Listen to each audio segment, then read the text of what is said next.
안녕하십니까? 저는 붓다나라 대표 중각 이중표입니다.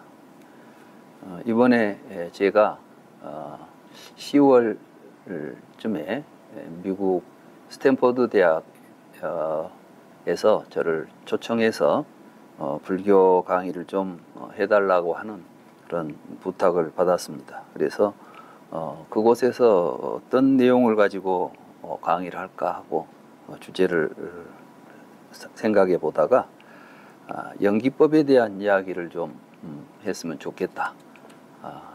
부처님께서 깨달은 진리가 연기법인데 그 연기법에 대한 올바른 이해가 잘 되지 않기 때문에 항상 불교 이해에 많은 문제들이 있지 않는가 이런 생각이 평소에 들었습니다. 그래서 이번에 주제를 연기라는 주제를 가지고 강의를 하려고 하면서 미리 우리 한국에 계시는 불자님들에게 이런 또 기회에 이런 연기에 대한 이야기를 전해드리면 좋겠다 싶어서 이번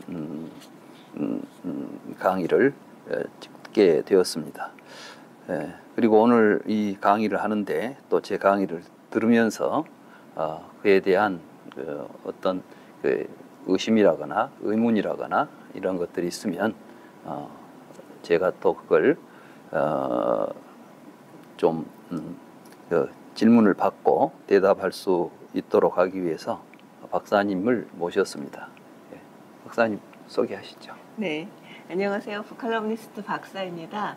네, 이 연기라고 하는 게 정말 불교에 있어서는 굉장히 핵심적인 그 개념이기도 한데요. 제가 이것에 대해서 이렇게 가깝게 강의를 들을 수 있는 기회를 얻게 돼서 영광입니다.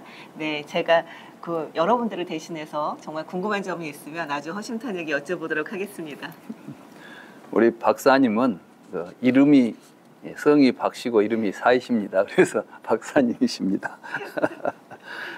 아무튼 이렇게 함께 해주셔서 감사합니다. 고맙습니다. 네. 제가 이 연기에 대한 이야기를 어떻게 하면 사람들이 좀 쉽게 이해할 수 있을까 많이 고심을 했었는데 좀 그림을 가지고 설명을 하면 좋겠다. 그래서 제가 그림을 하나 이제 준비했습니다. 그 그림이 바로 여기에 있는 산이 있고 나무가 있고 해가 있고 구름이 있고 벌이 있고 꽃이 있고 촛불이 있고 네. 이런 이제 그림을 통해서 부처님께서 깨달은 연기법은 도대체 어떤 의미가 있는 것인지 이것을 좀 설명해 드리려고 합니다. 우선 이 그림에 보면 우리가 익히 잘 알고 있는 많은 존재들이 있죠. 네. 예, 거기에 보면 초도 있고 사람도 있고 나무도 있고 산도 있고 뭐 구름, 벌집도 있고 꽃도 있고 우리는 이런 것들이 모여 있는 것을 세계라고 부릅니다. 그러니까 이 세상 속에는 수만 가지 것이 있죠. 네. 그리고 이 많은 존재들이 있을 때 이제 우리는 이런 것들에 대해서 이건 도대체 왜 지금 여기에 이렇게 존재하고 있을까? 이런 것들에 대한 이제 의심을 갖고 묻게 되는 것이죠. 그게 바로 우리가 갖게 되는 종교, 철학 또는 과학이라고 하는 여러 뭐 학문적인 분야이기도 하고 네. 또 우리들의 지적 세계입니다. 우리가 안다고 하는 것은 밖에 있는 이런 것들을 우리가 보고 알고 있다는 우리의 지식의 근거가 되는 것들이죠. 네. 그런데 이렇게 많은 존재들이 있는데 이 존재들에 대해서 우리는 이제 이걸 누가 만들었을까 이런 질문을 갖게 되었어요. 인류는 역사적으로 인류의 어떤 기본적인 그 정신사라거나 어떤 그 우리 지식의 역사를 보게 되면 우리는 뭔가를 질문을 하면 알고 싶을 때 질문을 던지고 그 질문에 대한 답을 얻었을 때 지식을 갖게 되는 것이죠. 그래서 첫째 이제 사람들은 이 세상에 있는 이런 존재는 누가 만들었을까라는 질문을 던지게 됩니다. 네. 이것이 인류 역사에서는 종교적 관점이 되는 것이죠. 그래서 대부분 이제 많은 종교가 그 출발점에 보면 네. 태초에 조물주가 세상을 만들었다는 이야기부터 시작하지 않습니까? 그렇죠. 이것은 누가 만들었을 것이라고 물었을 때 우리가 얻게 되는 답이에요. 그런데 이제 답으로 나타난 이론이 창조론이라는 이론이 되는 것입니다. 그래서 이 창조론은 이제 많은 종교가 이러한 창조론에 기초해서 인간과 세계를 설명하고 그렇기 때문에 우리는 어떻게 살아야 할 것인가 하는 삶의 방향도 결정하고 삶의 내용도 결정이 되는 것입니다. 그런데 이 질문에 대해서 조물주가 만들었다는 대답이 많은 사람들을 만족시키지 못해요. 꼭 그렇죠. 만든 자가 있어야 네, 되겠어? 네. 만든 자가 없을 수도 있잖아. 이렇게 되면 그렇죠. 우리는 이제 질문을 다르게 해야 돼요. 만들지 않았다면. 그 다음에는 또 어떤 사람이 나오냐면 그걸 누가 알아? 모르겠어. 그러네요. 누가 만든지를 어떻게 알아? 본 사람이 없잖아. 이렇게 해서 우리는 이제 그걸 부정하게 되면 이것은 이제 불가지론이 나타나게 되는 것입니다.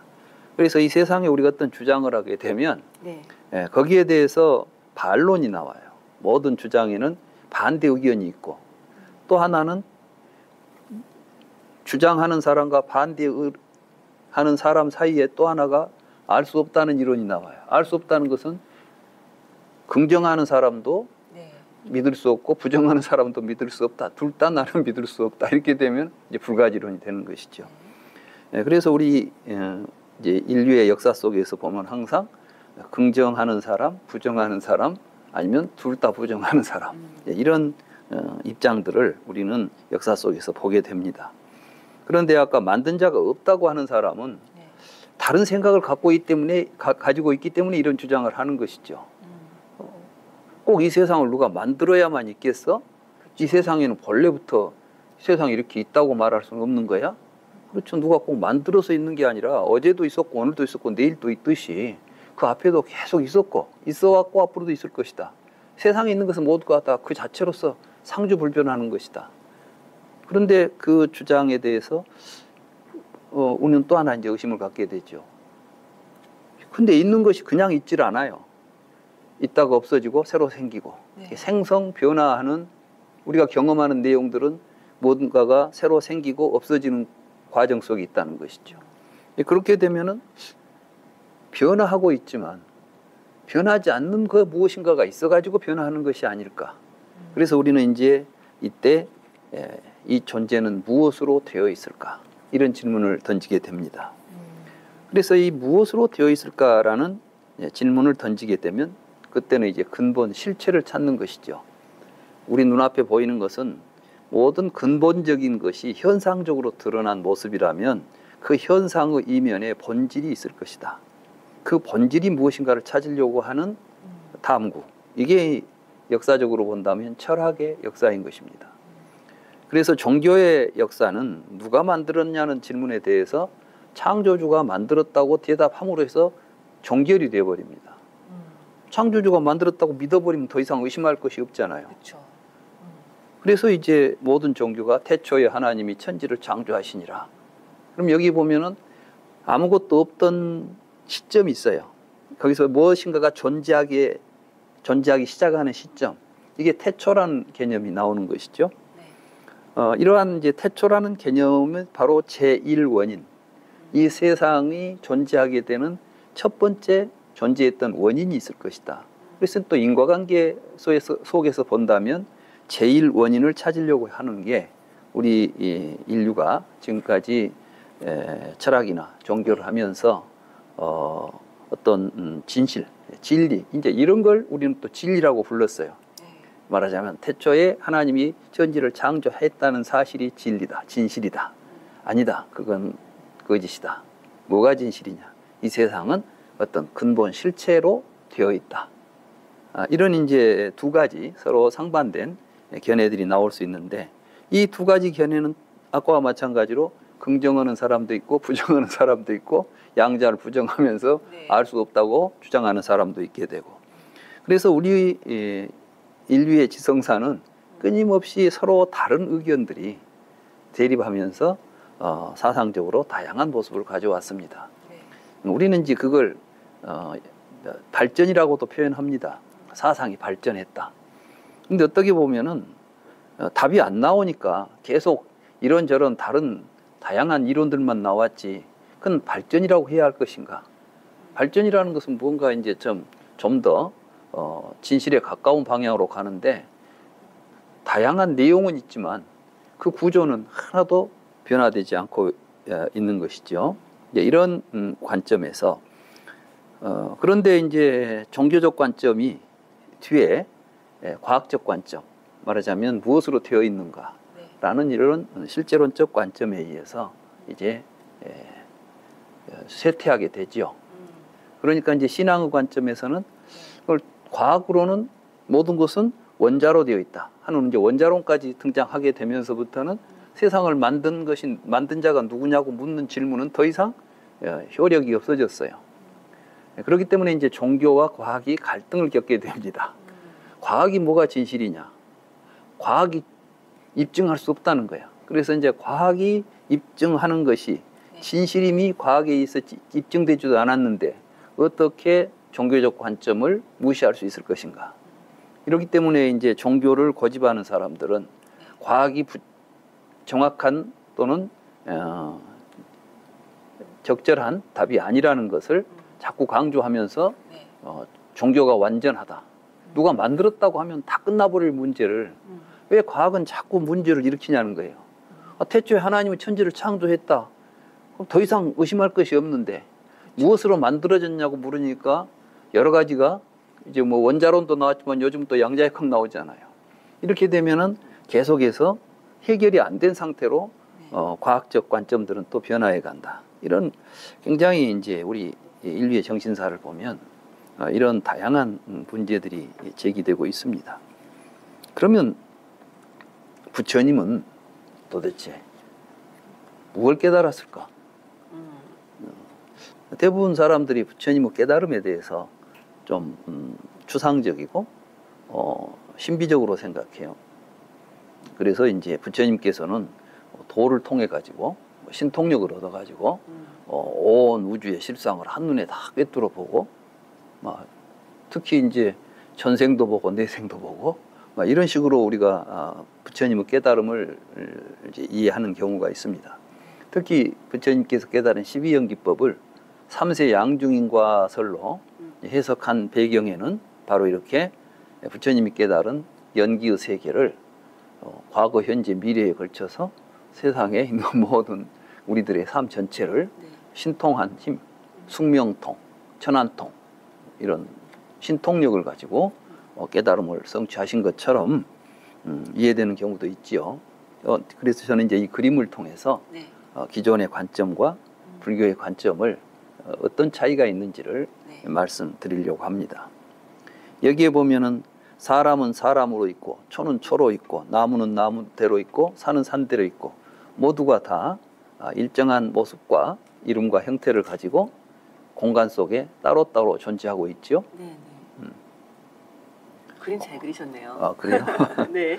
그러면 과연 우리가 보고 있는 것처럼 세상에는 산은 산대로 있고, 물은 물대로 있고, 사람은 사람대로 있고, 꽃은 꽃대로 있는 것일까? 각각 시간과 공간을 개별적으로 점유하고 존재하는 것일까? 이런 이제 생각을 한번 해볼 수가 있어요. 그렇죠. 그래서 이제 먼저 초를 한번 봅시다. 초를 보면 초가 심지에 불이 붙어서 타고 있습니다. 우리는 이때 심지에서 불이 타기 시작하면 촛불이 생겼다라고 말하죠. 네, 그렇죠. 그러다 이제 바람이 불어서 꺼지거나 또는 심지가 닳아서 꺼지게 되면 이제 불이 사라졌다. 그러니까 이 불이라는 게 생겼다가 없어지는데 그동안 존재하게 되죠. 그래서 생겨서 없어지는 사이 동안 존재하는 걸 우리가 이제 영어로 표현하면 being이라고 부르고, 우리가 보통 일반적으로 말하게 되면 존재라고 부르고, 그 존재했다고 하는 것이죠. 존재했다는 것은 어느 시점에서 어느 시점까지 있었다는 것이죠. 그렇게들 있는 것이죠, 지금 여기에. 초도 처음에 생겼다가 없어지고 있죠. 나무도 생겼다가 없어지고 있고 사람도 태어나서 죽게 되고 산도 생겼다가 없어질 것이고. 그렇죠. 시간은 좀 걸리겠지만. 네. 네. 그러니까 여기 있는 모든 것들은 다 생멸법이에요. 생겨서 없어지는 것들이야. 네. 그런데 부처님은 이 속에서 뭘 봤을까요? 다른 사람들은 이걸 어떻게 물었냐면 이건 누가 만들었지? 이렇게 그렇죠. 물었던 거야. 네. 또는 이게 뭘로 되어 있지? 이렇게 물었죠. 네. 그러니까 누가 만들었지? 이렇게 물은 사람들은 어떤 식으로 생각했냐면 이 앞에는 뭐가 있었지? 이 앞에는 뭐가 존재했지? 시간적으로 거슬러 올라가는 거예요. 그래서 결국은 시간의 출발점까지 가야 되겠죠. 시간적으로 거슬러 올라갔으니까. 네. 네. 우리는 이걸 지금 이제 철학적 용어로 말하면 시간적 환원이죠. 시간의 구조 속에서 그 원점으로 찾아가는 것, 시작점. 네. 그래서 이 물음에 대한 답은 항상 창조했다는 첫 시간의 출발점. 이게 태초라는 시간의 출발점이 나오게 돼요. 답 속에. 네. 그리고 그 태초라는 시간에 이 존재를 만든 존재가 또 나와야 돼. 그러니까 이 물음은 창조자가 태초에 세계를 만들었다는 답을 미리 가지고 있는 거예요. 이걸 누가 만들었지? 이렇게 물었는데 답이 만든 자가 만들었다는 거야. 그러네요. 창조라는 게 뜻이. 조물주가 만든 사람 아니야. 만든 네. 존재 아니야. 네. 누가 만들었지 물어놓고 만든 자가 만들었다고 우리가 답을 말해놓고 만족해요. 그러면 그게 좀 우습죠. 그렇죠. 이미 물을 때 이미 만든 사람을 묻고 있고 네. 만든 사람이 만들었다는 답을 얻어놓고 만족한다는 것은 사실은 하나도 해결되지 않았는데 그렇죠. 네. 혼자 착각으로 문제 해결된 것처럼 느끼고 있는 거예요. 네. 무엇으로 되어 있지도 마찬가지예요. 이미 무엇으로 되어 있다는 말 속에가 이것을 구성하고 있는 것들이 있다는 거야. 그렇죠. 어. 네. 이러한 질문들이 우리는 질문 자체가 잘못되었다는 사실을 먼저 이해할 필요가 있습니다. 붓다의 연기법을 우리가 이해하기 위해서는 부처님은 뭘 어떻게 보았을까요? 이 현상을. 우리는 이제 다시 한번 촛불을 관찰해 봅시다. 촛불을 보게 되면 사실은 심지 위에는 촛불이 붙어 있지를 않아요. 맞아요. 그러네요. 네. 촛불이 붙어 있는 게 아니라 네. 사실은 심지 위에서는 어떤 일이 벌어지고 있냐면 열에 의해서 양초가 녹아가지고 이게 탄소가 기화돼요. 말하자면 공기화된다고. 네. 예, 네. 기체화된다고. 기체화되었을 때 고온에서 산소와 결합하게 되면은 열과 빛이 나오게 돼 있잖아요. 그렇죠. 그러니까 탄소가 산소와 결합하는 일이 벌어지고 있는 것이지 여기에 촛불이라는 존재가 거기에 비잉할 수가 없어요. 그러니까 네. 사실은 촛불은 비잉이 아니라 네. CO2가 계속해서 어떤 조건에 의해서 산소와 탄소가 결합하는 일이 벌어지고 있어요. 이게 사건이 일어나고 있지 사물은 존재하지 않아. 그렇죠. 이게 사물은 사실은 없는 거예요. 그럼 그걸 사물이라고 우리가 보고 있는 것은 우리지 거기에 있는 것은 사물이 아닌 것이죠. 그리고 이 CO2는 이산화탄소는 다시 공기 중에 들어가게 되고 그 공기 중에 있는 이산화탄소는 나무가 흡수해가지고 네. 거기 광합성 작용을 통해서 탄소는 안에 남기고 산소를 다시 배출하게 되잖아요. 네. 그 과정을 하고 있는 것이 나무예요. 왜 나무가 만약에 이산화탄소가 주어지지 않고 물이 주어지지 않고 태양이 주어지지 않는다면 나무가 존재할 수 있을까요? 할 수 없죠. 그렇죠. 마치 불이 심지에서 기름이 또 옆에서 열이 있어야만 그 형태를 나타낼 수 있듯이 나무도 공간과 시간 속에 존재하고 있는 비잉이 아니라 이산화탄소 또는 여러 가지 자양분 이런 조건들에 의해서 유지되고 있는 하나의 사건인 거예요. 그러면서 다시 나무에서 나온 산소가 네. 탄소와 결합하게 되면 또 불꽃이 일어나고 그러니까 사실은 초가 타고 있으니까 나무도 살 수 있는 것이고 나무가 살고 있으니까 초도 네. 탈수가 있는 거죠. 그렇죠. 그러면 나무와 이 촛불 사이에는 사실은 무관하게 서로 따로따로 공간 속에 존재하고 있는 것이 아니라 서로 의존하여 존재하는 것입니다. 자, 그 관계를 다시 한번 좀 더 확대해서 이제 더 넓혀보면 네. 거기에 꽃이 피어 있죠. 네. 이것도 바로 이산화탄소 때문에 일어난 일 아니겠어요. 그렇죠. 촛불이 타가지고 이산화탄소를 공급해 줬으니까 네. 그걸 하늘에 있는 태양하고 구름에서 내린 비하고 뿌리에서 끌어올린 자양분이 합쳐져 가지고 이제 광합성 작용을 통해서 꽃이 피었습니다. 네. 그 꽃을 벌이 가서 꿀을 따먹잖아요. 저런 꽃이 피지 않는다면 벌들이 존재하고 살 수 있을까요? 불가능하죠. 네. 벌들이 살 수 없으면 벌집이 만들어질 수가 없겠죠. 벌집이 만들어지지 않는다면 사실 우리는 요즘 이제 파라핀이라고 하는 화학물질로 초를 만들지만 옛날에는 벌집으로 초를 만들었어요. 밀랍이라고 그러죠. 네, 네. 바로 불이 탈 수 있는 조건 가운데는 벌이 꿀을 따가지고 오고 네. 벌집을 만들었기 때문에 불이 탈 수 있는 거예요. 그렇죠. 그러니까 이 우리가 보고 있는 이 존재들을 보고 있으면 어떤 것도 시간과 공간 속에 고정되어 있지 않다는 거예요. 그리고 비잉이 없다는 겁니다. 오직 사건만 있지 존재는 없어요. 이게 부처님께서 말씀하신 업보는 있으나 작자는 없다. 그래서 결국 우리는 어떤 사실을 알게 되냐 하면은 나무나 우리 앞에 보이는 이 모든 존재들이 그 안에 그 자체로서 스스로 존재할 수 있는 어떠한 성질도 실체적인 어떠한 모습도 없다. 이걸 우리는 이제 공이라고 부르죠. 이게 공이라는 것은 아무것도 없다는 것이 아니라 우리 앞에 있는 저것이 그 공한 구조로 있다는 거예요. 그러니까 있다는 말을 하기 위해서 공이라는 말을 쓰는 거지 없다는 말을 하지 않습니다. 그래서 나무는 공하다. 그 말은 나무를 부정하는 것이 아니라 나무는 실체로서 존재하는 것이 아니라 조건에 의해서 존재하고 있다. 그러니까 나무 속에는 나무라고 할 만한 것이 없다. 이런 이야기가 되죠. 그럼 우리 이제 그걸 우리 인간으로 다시 돌이켜서 본다면 우리 인간에게는 나라고 할 만한 것이 없다는 거예요. 말하자면 존재로서, 비잉으로서. 태어나서 죽을 때까지 나는 이 세상에 존재하고 있는 줄 알고 있잖아요. 그렇죠. 우리는 모두 나는 태어나서 죽을 때까지 이 세상에 존재한다. 그러니까 이제 죽음이라는 것이 온다고 생각하죠. 존재하다가 존재하지 않게 되니까 죽음이라는 생각을 하는 거 아니야. 그러니까 이제 죽은 뒤에 이 존재가 아주 없어지면은 안 되겠는데, 그래 이제 다음 세상에도 갈 거야. 그래서 비잉이 있기 때문에 그 비잉이 다음 세상에도 비잉으로 이어진다고 생각하게 되면 내세가 있다 이렇게 말하는 것이고, 그 비잉이 더 이상 존재하지 않는다 그러면은 단멸론.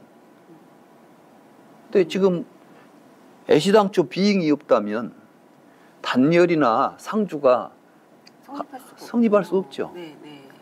부처님께서는 단견과 상견을 버리라고 한 것은 우리 자신의 실상을 보게 되면 단견이 설 자리도 없고 상견이 설 자리도 없다. 이건 잘못된 견해인데 비잉을 붙잡고 있으니까 단견과 상견 가운데 어느 하나에 빠져가지고, 단견에 빠진 사람들은 죽으면 그만이니까 아무렇게나 살자.